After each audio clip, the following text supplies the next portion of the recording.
உங்களுடைய தங்கம், வெள்ளி, வைர நகைகளை உடனே செல் பண்ணுமா?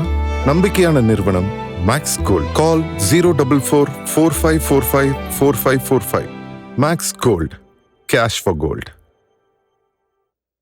இப்போ இந்த கேஸில் பாதிக்கப்பட்டவருக்கு என்ன ஆச்சு, எவ்வளோ அமௌண்ட் கட்டினாரு, எப்படி கவர்மெண்ட்டே எடுத்து கேஸ் போட்டு வின் பண்ணார்? முன்னாள் இராணுவ வீரர், விமானப்படை இராணுவ வீரர் ராஜதுரை.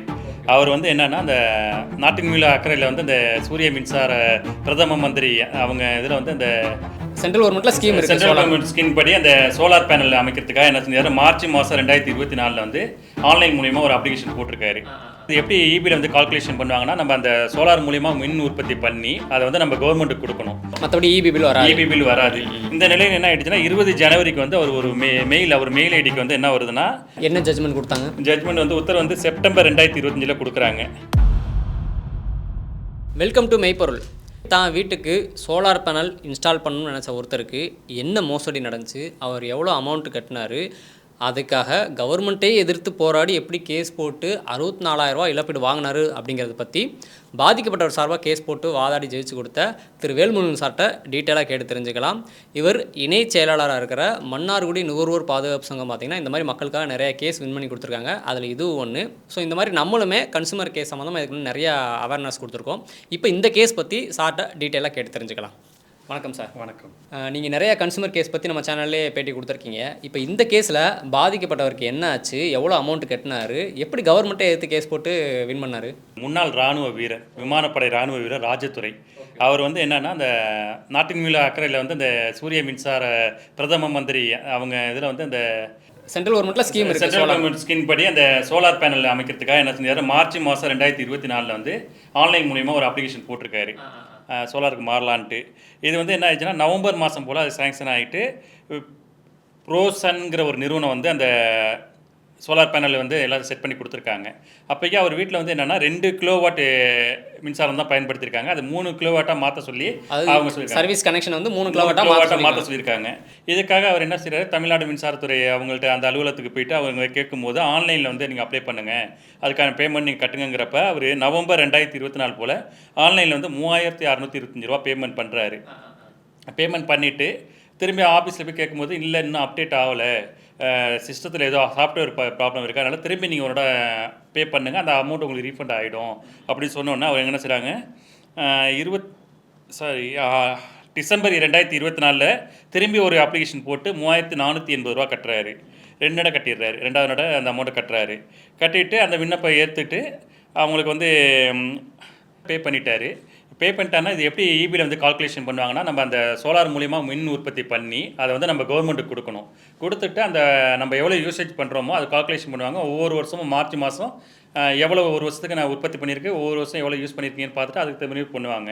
அதிகமாக பண்ணியிருந்தால் நம்ம பே பண்ணுறாட்டா இருக்கும், குறைவாக பண்ணியிருந்தால் நம்ம கவர்மெண்ட் கொடுக்குற மாதிரி இருக்கும். அந்த மெயின்டெனன்ஸ் காசு மட்டும் நம்ம வருஷம் மாதமாக 2 மாதம் கட்டுறோம்ல, அது மெயின்டெனன்ஸ் காசு மட்டும் கட்டினா போதும், மற்றபடி இபி பில் வராது. இபி பில் வராது. இந்த நிலையில் என்ன ஆயிடுச்சுன்னா, 20 ஜனவரிக்கு வந்து அவர் ஒரு மெயில் ஐடிக்கு வந்து என்ன வருதுன்னா, டிசம்பர் மாதம் பேமெண்ட் வந்து 755 நீங்கள் கட்டலை, அது வந்து லாஸ்ட் டேட் வந்து 13/1/2025 ஜனவரி 25 வந்து கட்டலைன்னு சொல்லி லேட்டாக வருது அந்த மெசேஜ். பில்லு அவருக்கு வரல, ஆனால் மெசேஜ் மட்டும் இமெயிலில் வந்து நீங்கள் கட்டாமல் விட்டுட்டீங்க, அதுக்கு பெனால்ட்டியாக 136 ரூபா கட்டணுங்கிறாரு. இதனால அதிர்ச்சி அடைஞ்சு அவர் என்ன செய்கிறாரு, இபி ஆஃபீஸில் போய் கேட்கும்போது இல்லை இது ஏதோ ஆன்லைனில் எதுவும் பிரச்சனை இருக்குது, ஆனால் நீங்கள் கட்டி தான் ஆகணும், நான் தான் சோலார் போட்டேனே அதுக்கான இது என்னதுக்கு, அது அப்புறம் பார்த்துக்கலாம் சார், லாஸ்ட் பில்லு மார்ச் பார்த்துக்கலாம், நீங்கள் இது கட்டுங்கன்னு கட்டிட்டாரு. அந்த முதல் நட கட்டின அமௌண்ட்டு அதை பற்றி கேட்கும்போது இன்னும் தெரியல சார், நாங்கள் லெட்டர் போட்டிருக்கோம் வரும் அப்படிங்கிற மாதிரி ஒரு மலுப்பலான பதில் வந்து இபி ஆஃபீஸில் சொல்லியிருக்காங்க. இதுக்கப்புறம் நம்ம நுகர்வோர் சங்கத்துக்கு வர்றாரு. மன்னாடி நுகர்வோர் சங்கத்தில் வந்து இது சொல்லும் போது நம்ம ஒரு நோட்டீஸ் அனுப்புகிறோம். நோட்டீஸ் அனுப்பும்போது மின்சாரத்துறையிலேருந்து இந்த பதிவு வரல, கோர்ட்டுக்கும் வரலையா, வரல, எதுவுமே வரல. நம்ம என்ன செய்கிறோம், கன்சியூமர் கோர்ட்டில் வந்து ஜூலை 2025 போல் வழக்கு பதிவு செய்கிறோம். பதிவு செய்யும் போது அவங்க என்ன செய்கிறாங்க, ஆப்போசிட் தமிழ்நாடு மின்சாரத்துறை சார்பாக அட்வொகேட் ஆஜராயிருக்காங்க, ஜிபி ஆஜராகிறாரு. ஆஜராகிட்டு என்ன சொல்கிறாருன்னா, இது வந்து சாஃப்ட்வேர் ப்ராப்ளம், அதனால தான் இஷ்யூ ஆகிருக்கு, இது வந்து சென்னையிலேருந்து ஏறும், எங்கள் கண்ட்ரோலில் இது இல்லை, சென்னையிலேருந்து தான் ரீஃபண்ட் ஆகணும், இதுக்கும் மன்னாடி மின்சாரத்துறைக்கு சம்மந்தம் கிடையாது அப்படிங்கிற மாதிரி பதில் சொல்கிறாங்க. இது வந்து கேஸில் நடந்து நம்ம எல்லாம் பில்லு சாஃப்ட்வேர் போட்டோம், எல்லாத்தையும் ஆராய்ஞ்சு கோர்ட்டு வந்து என்ன செய்கிறாங்க, அதுக்கான ஜட்மெண்ட் தர்றாங்க. என்ன ஜட்மெண்ட் கொடுத்தாங்க? ஜட்மெண்ட் வந்து உத்தரவு வந்து செப்டம்பர் 2025 கொடுக்குறாங்க. ஜூலையில் போட்டோம், செப்டம்பரில் கேஸ் வருது. அந்த அதிகமாக கட்டின 3695 ரூபாய்க்கு அந்த பே பண்ண நவம்பர் 2024 9% வட்டியோட போட்டு தரணும்.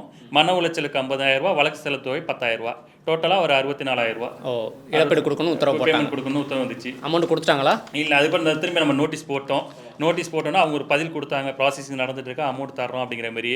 அது இந்த காலக்கட்டு 30 நாள் இருந்தனால நம்ம இபி பெட்டிஷன் நம்ம போட்டோன்னா அப்புறம் கோர்ட்டில் வந்து 2 ஹியரிங் போயிட்டு 3வது ஹியரிங்கில் அவங்க கேஷாக கொண்டு கொடுத்துட்டு மெமோ கொடுத்து நம்ம வித்ட்ரா பண்ணிக்கிட்டோம். ஒரு 2-3 மாதம் கழிச்சு தான் நமக்கு அமௌண்ட் கிடச்சிச்சு. ஓகே. அதாவது 3 கேஸ் போட்டு 3 மாதத்தில் ஜட்ஜ்மெண்ட் வந்துருச்சு. அதுக்கப்புறம் இபி பெட்டிஷன் போட்டு ஒரு 3 மாதத்துக்குள்ளே அமௌண்ட் கையில் கேஷாகவே கொடுத்துட்டாங்க. இப்போ இது வந்து பொதுமக்களுக்கு வந்து சோலார் போடணுன்னு ஒரு ஆர்வம் இருந்தாலும் தமிழ்நாடுல சில அதிகாரிகள் செய்கிற தவறுனால, அந்த அலைச்சல்னால அதை பயந்துட்டு அவங்களுக்கு ஒரு தயக்கம் ஏற்படுது. இந்த இது இருக்கக்கூடாதுன்னு தான் நம்ம நுகர்வோர் சங்கம் வந்து இந்த ஒரு போராட்டம் நடந்திருக்கு. ஏன்னா எல்லாருமே சோலார் போட்டு நம்ம இயற்கைக்கு நம்ம பாதுகாப்பாக நம்ம இருக்கணும். இது ஒரு எடுத்துக்காட்டாக இருக்குங்கிறது அந்த வழக்கு. அதனால தான் நம்ம உங்கள் யூடியூப் சேனல் மூலிமா பொதுமக்களுக்கு சொல்லணும், நிறைய பேர் இதுமாரி சோலார் போடணும். இதனால என்ன பயன்னா நம்ம மின்சாரத்தை நம்ம இயற்கையை பாதுகாக்கலாம். கண்டிப்பாக. ஸோ இன்றைக்கி வந்து எல்லாருமே வந்து சோலார் பேனல் போடணும் அப்படிங்கிற ஒரு ஆசை இருக்குது. ஆனால் நீங்கள் சொன்ன மாதிரி அவங்க போடும்போது அதை பற்றி ஃபுல்லாக தெரிஞ்சுக்கிட்டு போடுறாங்களா இல்லைன்னு தெரியும். அப்படியே தெரிஞ்சுக்கிட்டு போட்டாலும் அந்த கம்பெனியாக இருக்கட்டும், இல்லை அரசு அதிகாரிகளாக இருக்கட்டும், நீங்கள் சொன்ன மாதிரி ஏதாவது ஒரு விஷயத்தை சொல்லி எக்ஸ்ட்ரா அமௌண்ட் கட்டுங்க, அந்த அமௌண்ட் கட்டுங்க, இந்த அமௌண்ட்டுன்னு சொல்லி மக்கள் வந்து ஏமாற்ற தான் பார்க்குறதுக்கு நிறைய வாய்ப்பு இருக்குது. அந்த கேஸ் அந்த மாதிரி தான் உங்கள் கேஸ்லேயும் நடக்கும். அவர் ராஜதுரை வந்து முன்னாள் இராணுவ வீரர். அவர் என்னன்னா ஒரு 3400 ரூபா பெரிய காசு, அவருக்கு காசு ஒரு பிரச்சனை கிடையாது. இதேமாரி ஒரு அலட்சியமாக செயல்படுறாங்க. இதை வந்து பொதுமக்களுக்கு கொஞ்சம் அவங்களுக்கு பனிஷ்மெண்ட் கொடுக்கணுங்கிறதுக்காக தான் இந்த வழக்கே போட்டார். அதுக்கான தீர்வு பெற்றுட்டாங்க. இதன் மூலியமாக மற்றவங்களுக்கு அந்த ஒரு பாதிப்பு ஏற்படாதவாறு இருக்கணுங்கிறதுக்காக தான் அவரோட நோக்கம். அவர் உண்மையிலே பாராட்டணும். அவர் கண்டிப்பாக இந்த வீடியோ மூலமாக சோலார் பேனல் போட போகிறவங்களுக்கு இப்படி ஒரு பிரச்சனை வர வாய்ப்பு இருக்குது கவர்மெண்ட் சைட்லேருந்து, நம்ம அவேர் ஆகிக்கிறணும் அப்படின்னு சொல்லி கண்டிப்பாக மக்களுக்கு புரிஞ்சிருக்கும்னு நான் நினைக்கிறேன். ஸோ நீங்கள் வின் பண்ண அந்த கேஸை பற்றி விழிப்புணர்வு கொடுத்ததுக்கு ரொம்ப நன்றி சார். ஸோ இதே மாதிரி இனி அடுத்த ஒரு மெய்ப்பொருள் நிகழ்ச்சியில் இன்னொரு கன்சூமர் கேஸை பற்றி உங்கள்கிட்ட சந்திக்கிறோம். இதே மாதிரி நீங்களும் ஏதாவது கன்சூமர் கேஸ் போட்டு வின் பண்ணி ஜட்மெண்ட் ஆர்டர் வச்சுருந்தீங்கன்னா அந்த ஜட்மெண்ட் காப்பியை ஸ்க்ரீனில் தெரிகிற மெயில் ஐடிக்கு வாட்ஸ்அப்புக்கு அனுப்புங்க. சார் மாதிரி உங்களையும் கூப்பிட்டு உங்கள் மூலமாக லட்சக்கணக்கான மக்களுக்கு கன்சூமர் அவேர்னஸ் ஏற்படுத்துறதுக்கு தயாராக இருக்கும். நன்றி. ஓகே சார், நீங்கள் எந்த ஷோரூமில் போய் என்ன பைக் எடுத்தீங்க, எவ்வளோ அமௌண்ட் கட்டினீங்க, உங்களை எப்படி ஏமாற்றினாங்க, எப்படி கேஸ் போட்டு வின் பண்ணீங்க? பைக் வந்து 90 கிலோமீட்டர் கொடுக்கும், மைலேஜு நல்லா இருக்கும் அப்படின்னு சொல்லியிருந்தாங்க. ஆயில் லீக்கேஜ் ஆர்சி புக்கிலலாம் பார்க்குறப்ப ஆர்சி புக்கு எனக்கு வண்டி வாங்கும்போதே கொடுத்துருப்பாங்க. இல்லைங்க, 2 மாதத்துக்கு மேலே இழுக்கடிச்சு நாங்கள் கேட்குறேன் எப்போ ஆர்சி பண்ணலாம், ரிஜிஸ்ட்ரேஷன் பண்ணலாம் அப்படின்னு. இருங்க நாங்கள் சொல்கிறப்ப வாங்க, அது மட்டும் நீங்கள் வராது. வண்டியை நம்ம சர்வீஸ் விடுறப்ப வந்து மெசேஜ் வரும். ஏன்னா நம்ம இது பண்ணியிருக்கோம் இல்லையா, அதுக்கு வந்து ஓடிபி வரும். நம்ம அதுக்கப்புறம் அந்த ஓடிபி கொடுத்தா தான் வண்டியை தருவாங்க. எனக்கு இந்த ஓடிபி பேர் எல்லாமே தப்பாக இருக்குது. ஓடிபியே வரல கடைசி மட்டுக்குமே. சொன்னதுக்கு அவங்க என்ன ரெஸ்பான்ஸ் பண்ணாங்க? உங்களால் முடிஞ்சதை பார்த்துக்கங்க. நாங்கள் சரி, ஃபைனலாக இதை விசாரித்த கோர்ட் வந்து என்ன தீர்ப்பு சொன்னாங்க, என்ன ஜட்மெண்ட் சொன்னாங்க? இளவு கரண்ட் எங்க போச்சுன்னு தெரியல. பாதியில வருது, பாதியில போகுது, பாடையில போறது. போட்டு விடுங்கடா.